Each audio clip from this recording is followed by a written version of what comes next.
So I saw it on the Tuesday night. When you were talking about the premiere there, that was the night that I saw it, and I think you then saw it on the Wednesday and did Ryan Johnson straight afterwards. And I saw it in the Royal Albert Hall, which is a strange place to see movies anyway. And it has a lengthy running time, and as I saw it, the reviews had broken, during the afternoon, and there were lots of very, very, very high. But I mean, like as you said, the reviews were extraordinary. People sort of falling over themselves. It's 4 and 5 stars, pretty much. Which is always very difficult, because whenever you hear that sort of stuff before you go in to see a movie, it can often set you up for disappointment. And I've become, increasingly conscious of, if you say something is, the new side, you're often setting people up for disappointment. And the opposite is true as well. If you say something is absolutely terrible, and people go in and see it and say things. So, here's what I think, and I think it was very good that what you said then was you haven't talked about the story, and actually, the point, people go and see the film and they'll see the story as it comes out. Nothing that you can say about the story is going to affect the review. No. I really liked it, and I really liked it for a number of reasons which sound vague but are actually very specific and related rather beautifully to that interview, which I hadn't heard before, but I was delighted to hear.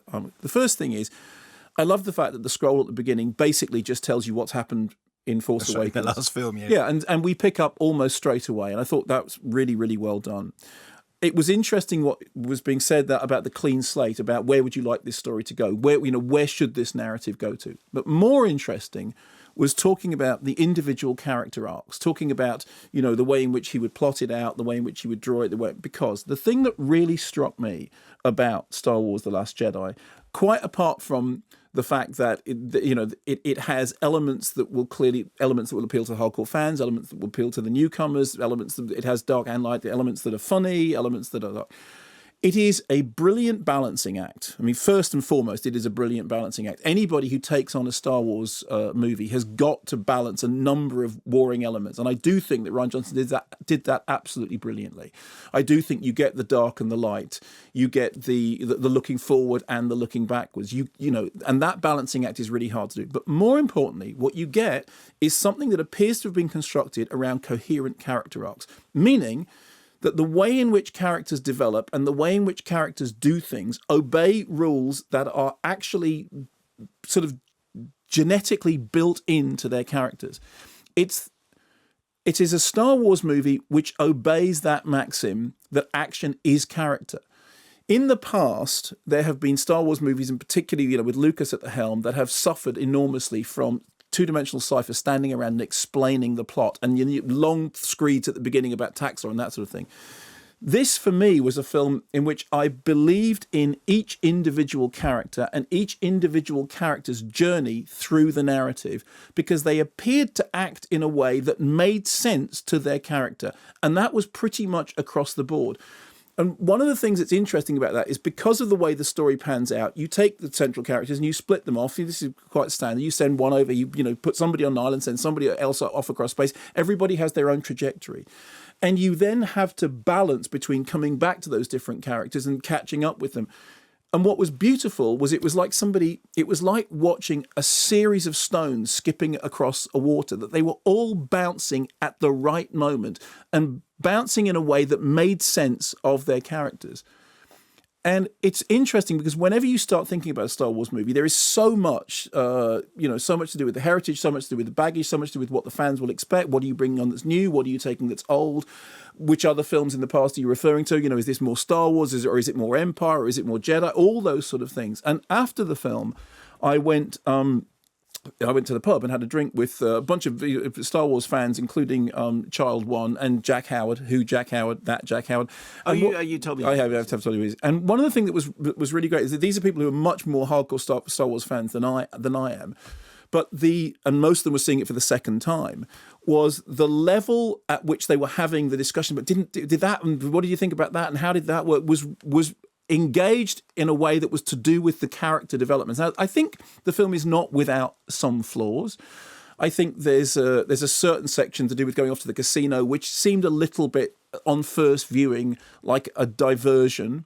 And it is, although I'm thinking about it, it's quite hard to take that section out because you would lose other things with it. But that did feel to me, whilst I was watching it the first time around, like, okay, this is a bit like we're going off to the left, and then we're doing this little bit over here, which turned out to be a bigger bit than I had thought. And there are one or two dramatic moments that are a little on the nose for my liking. But those are. But hang on. What do you mean by that? I mean that they are a little too cute in terms of the narrative structure. But the very fact that the things that I have quibbles with are to do with a point of narrative nicety being a little too cute, a little too on the nose, means that as far as the broad picture is concerned, the film worked for me as a standalone drama. It worked for me as a film which took its world seriously but was willing to have fun with it, that understood the balance between the light and dark, that understood the balance between action that is external and action that is internal. I mean, this is a film in which there are huge explosions in space and tiny explosions inside people's souls and inside people's psyche. And actually it manages to lend equal weight to each of them. So you don't suddenly get the sense that the dogfights and the battleships are outweighing what's happening individually. It balances its inner space and its outer space really well. And I keep coming back to that word balance, because when you're dealing with Star Wars, when you're dealing with that kind of mythology, everything is to do with keeping those elements in play. You know, the whole thing about the Force, there's a disturbance in the Force when things become out of sync. The comparison for me is when you pluck a string on a musical instrument and you get harmonics that they resonate with the string, and they're all in harmony with it because they are the harmonics of the string. That was kind of what was happening, and I was really impressed by the fact that this great big intergalactic blockbuster was managing to work, and was actually, as I was watching it, I was thinking, just dramatically, this is well done. Characters are introduced in a way that is pithy and smart and tells you who they are through what they do as much as through what they say. On a visual level, it's everything that you'd expect. There are gasp moments as we move into what we'll call the third act. Move into the final third of the film.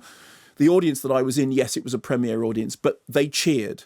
They burst into spontaneous applause. They gasped. They whooped. And not just like, hey, this is great, we're here at the album. I mean, I can imagine that being reproduced at the Barnet Odeon or at the Hendon Classic, if the Hendon Classic still existed and we lived in the 1970s. I understand that we don't anymore. And there was a palpable sense in that audience that the film was working for the fans.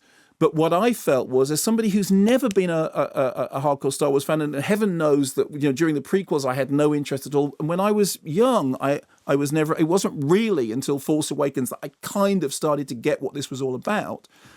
I did think this works. It is a well-constructed piece of drama which is driven by the arcs of its characters.